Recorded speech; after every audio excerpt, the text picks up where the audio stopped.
Ay.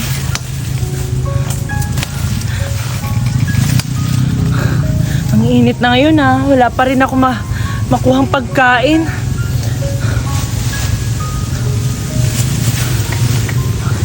Ang hirap na ng buhay. Mamulubi na ako. Siguro kung mahirap ako, mas nahihirapan ang mga anak ko. Kaya kailangan kong magdobling kayod.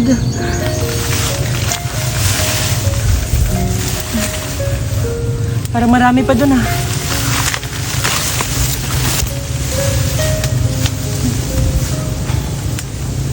Okay na siguro to.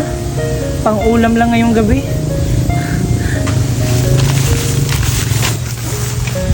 Hey. Okay na siguro to kung ibibenta ko to doon sa bayan. Magkakapera na siguro ako. Sapat na yun para pangkain ko ngayong araw. Ay, teka.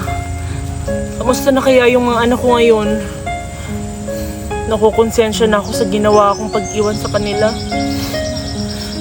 Kung napupulubi ako ngayon, mas pulubi sila ngayon kasi wala yung nanay nila sa tabi nila. Sana makahanap pa ako na ibang trabaho. Hindi kagaya nung natrabahuan ko na sinasaktan ako. Mabuti na lang sana kung may makita sa akin dito at magmabuting loob na tulungan ako. Ay, ibibenta ko na to. Maggagabi na ngayon ha. Merlinda, dyan ka na lang maghintay sa akin ha. Dito ako kasi pupulot ako ng kahoy para mabinta ko, tapos bibili tayo ng pagkain. Ha, dyan ka na lang maghintay. Opo ate, dito lang ako. Hi! Kumusta na kaya si mama ngayon? Matagal na siyang nawala sa amin. Pagkatapos ko ito binta, bibili ako ng pagkain para makakain kami ng kapatid ko. Sapat na to, paibinta ko. Ate, bilisan mo na. Gugutom na ako. Saglit lang, Merlinda. Malapit na ito matapos. Tapos bibili tayo ng tinapay para makakain na tayo. Yay, ate. Gusto ko ng tinapay. Magbusog-busog na ako. Yay! Oo, Merlinda. Bibili tayo ng maraming tinapay. Tapos sa'yo yung lahat. Ibibigay ko sa'yo. Hindi ka na. Sapat na to para magbinta natin to. Hindi ka na, Merlinda. Ibibinta natin ng kahoy para mapalitan natin yung tinapay na gusto mo. Yay, ate. Hindi ka na. Anak, puntahan muna natin yung best friend ko doon sa bahay nila. Sino ba yung best friend mo, mama? Si Jody Ann, di mo ba alam? Best friend ko yun, di ba? Ah, yun ba? Oo, sige na, tara, puntahan na natin yung Tara. best friend ko. Hala, may tao. Ibibenta ko to sa kanila. Hala, sino yan? Ali. Bili na po kayo ng gabi ko po. Masarap po ito, pang ulam po ngayong gabi.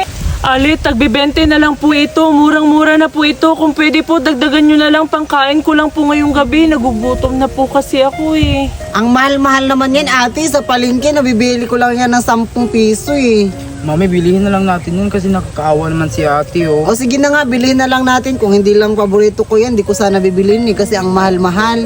Naku, salamat po talaga ate. May pangkain na po ako. Magbilang anghel po kayo. Salamat po talaga ate. Makakakain na po ako. Sige, ito oh. Naku, ang laking bagay na po ito ate.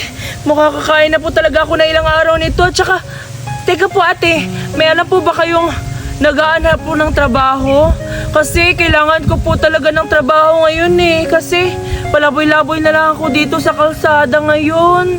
Ay, tamang-tama ate. Kasi yung best friend ko, naghahanap ng katulong. Sige, i-recommend kita doon sa kanya. Tara, sama ka sa amin. Salamat po talaga ate. Maraming salamat po talaga. O sige, walang ano man yun. At saka pala ito yung anak ko.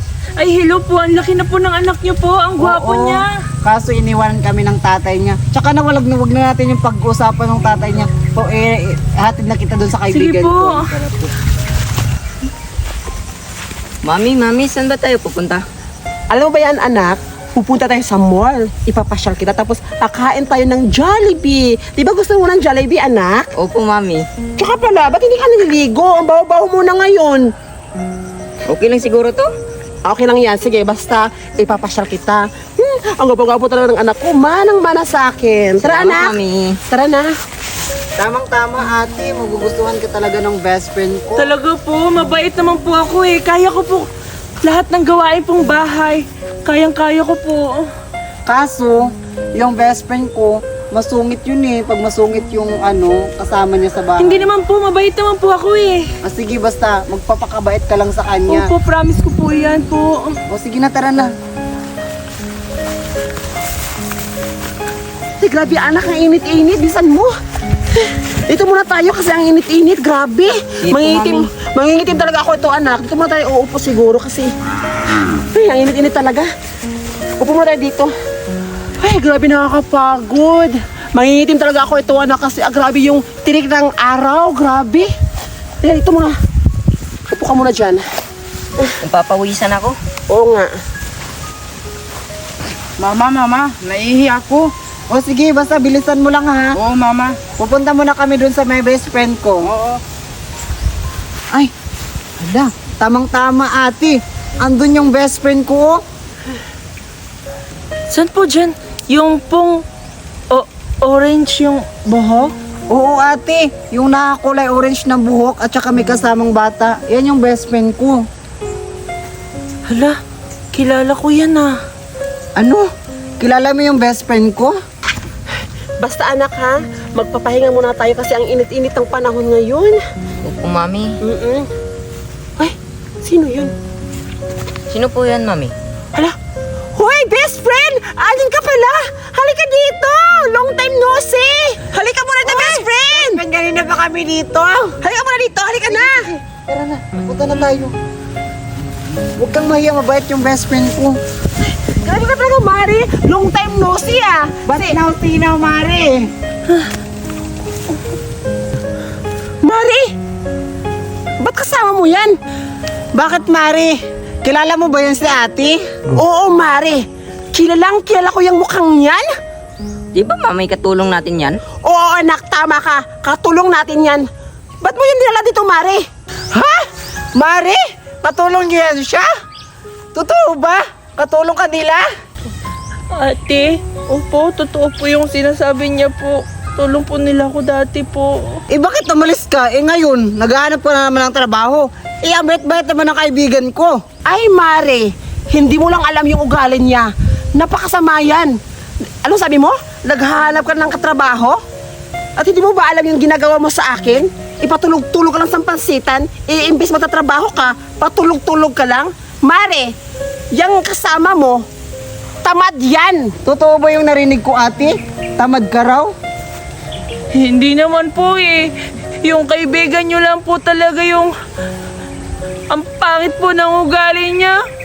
Talaga lang ha? Ako po yung masama yung ugali ko. Tandaan mo, Buraday, may utang ka pa sa akin. Anong utang? Hindi nyo nga ako binayaran eh. At saka, pinaltas-kaltas nyo lang kahit sinasaktan nyo na ako, hindi nyo ako binabayaran. Grabe yung trabaho ko sa inyo.